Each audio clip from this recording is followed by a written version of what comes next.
Amigas, amigos, olá! Trabalhei em algumas salas de aula agora nos primeiros meses do ano, uma aula de atualidades e aprofundamentos sobre os limites da liberdade de expressão.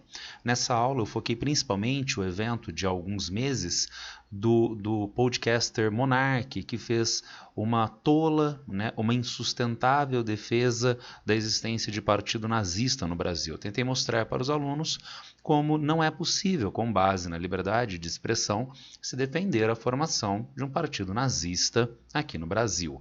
Essa aula de liberdade de expressão, dos limites da liberdade de expressão, é uma aula que eu atualizo ano a ano. E no ano passado eu tinha trabalhado também a questão do caso do deputado Daniel, do deputado Daniel Silveira, que foi decretada sua prisão pelo Supremo Tribunal Federal, tendo em vista ele ter feito um vídeo no qual, segundo a leitura do STF, teria havido uma série de crimes. O deputado se defendeu, entre outros, com base na liberdade de expressão e na imunidade parlamentar. Infelizmente, na aula desse ano, eu acabei não colocando o caso Daniel Silveira, que voltou a ser tão importante. Foi um tanto de uma certa inocência da minha parte.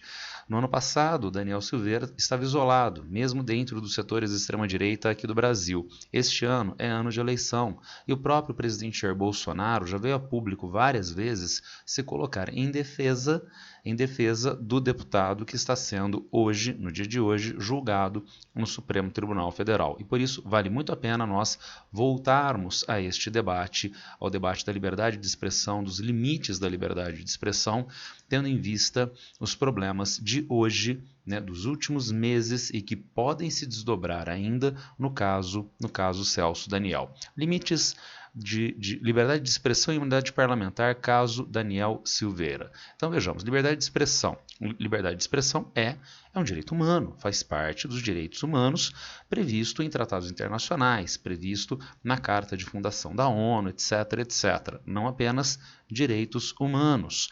No Brasil está presente como direitos fundamentais na medida em que aparece no texto da nossa Constituição. No artigo 5º, no inciso 4, é livre a manifestação de pensamento, sendo vedado o anonimato. Então vejam, se liberdade de expressão é um direito humano, se liberdade de expressão está escrita na nossa Constituição, no inciso 4º do artigo 5º, então, como direito humano e fundamental, é um direito e ninguém pode deter Daniel Silveira ou qualquer um que se valha desse direito da liberdade de expressão.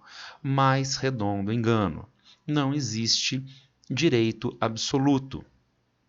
Como já nos foi dito brilhantemente por Oliver Holmes, juiz da Suprema Corte dos Estados Unidos, em 1919, em um caso que julgava justamente o tema da liberdade de expressão, a mais rígida proteção da liberdade da palavra não protegeria um homem que falsamente gritasse fogo no teatro e assim causasse pânico.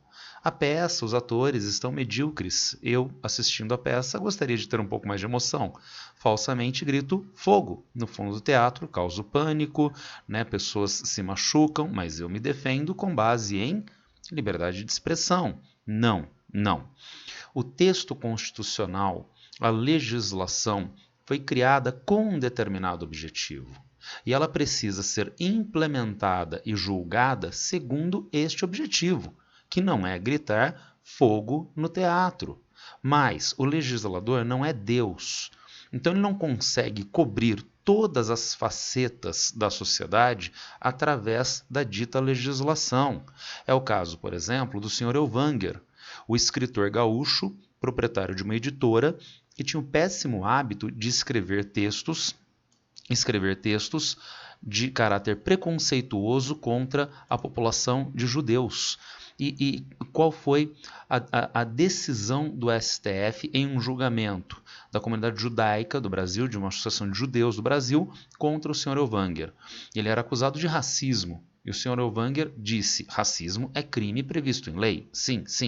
Mas, disseram os advogados, o Sr. Elvanger, não se trata de crime de racismo porque judeu não é raça.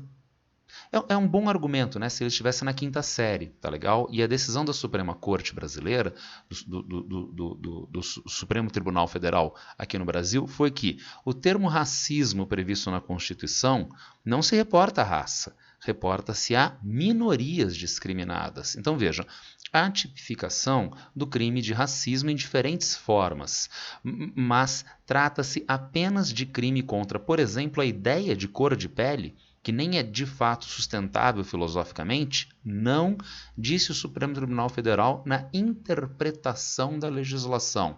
Trata-se de crime contra minorias. E não adiantou, portanto, essa defesa torpe do senhor Elvanger, tá legal? Portanto, há limites para a liberdade de expressão, ela não é, como qualquer direito, não é absoluto, tudo bem? Constituição, artigo 53. Os deputados e senadores são invioláveis, civil e penalmente, por quaisquer de suas opiniões, palavras e votos. Então peraí. Então, além da liberdade de expressão, um deputado federal, como o senhor Silveira, ele tem a imunidade parlamentar. Então, ele tem uma camada a mais de proteção da sua enunciação diante da realidade. Será que isso chancela o caráter absoluto da liberdade de expressão para ele? Novamente, não. Qual é o sentido do artigo 53? Que o parlamentar tenha defendido em toda e qualquer situação a sua função de parlamentar, que é a função da fala, é a função de veiculação da demanda do grupo que ele representa como parlamentar na sociedade. Perfeito, o artigo 53 é muito bem-vindo, é muito necessário. Entretanto, o artigo 53 protege um deputado que esteja pedindo uma batata frita no boteco?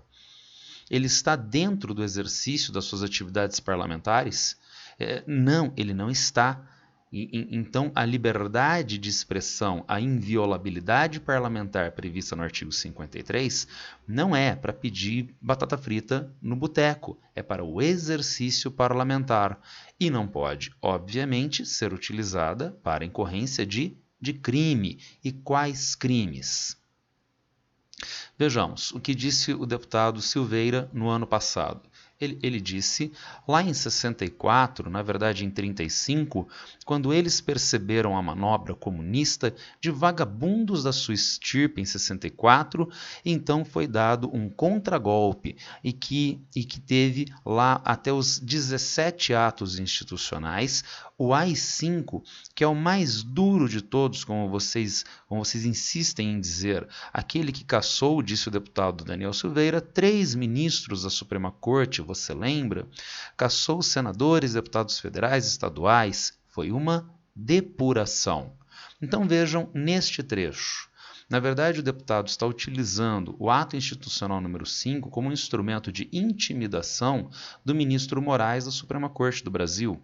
Mais do que isto, o deputado Silveira está, através do ato institucional número 5, ou melhor, está em relação a ele, fazendo uma apologia, porque ele disse que o AI-5 foi uma depuração.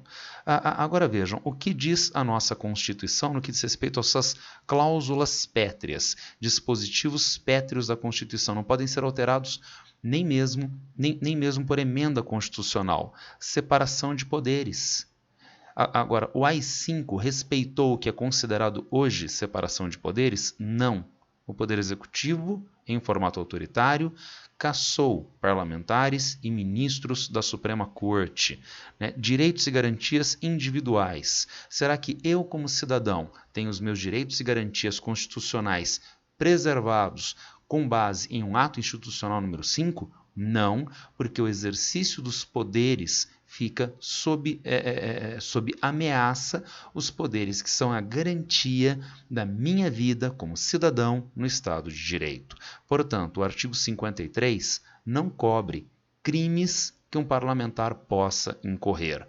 Dessa forma, a tendência do julgamento hoje, eu espero, seja de manutenção da punição ao deputado Silveira, da maneira, dentro da dosimetria que o Supremo Tribunal Federal venha a considerar. Claro que depende de 2 ministros-chave, os 2 ministros indicados pelo presidente Bolsonaro, a suspeita de que eles pedirão vistas do processo, tornando o processo moroso, lento, inconcluso, e enquanto o processo não for concluído, rolam este ano eleições parlamentares e o deputado Silveira pode concorrer nas eleições. Queria trazer então esse vídeo para vocês, um aspecto bastante polêmico, complexo do dia de hoje, com um forte valor cidadão, lembrando os vestibulandos e vestibulandas que é um assunto, liberdade de expressão, colisão de direitos fundamentais, recorrente nos exames vestibulares, em especial na prova do Enem, na prova da Unicamp, e por isso vale muito a pena ficar antenado sobre esse assunto. Era isso para hoje, abraço para todo mundo e boa sorte.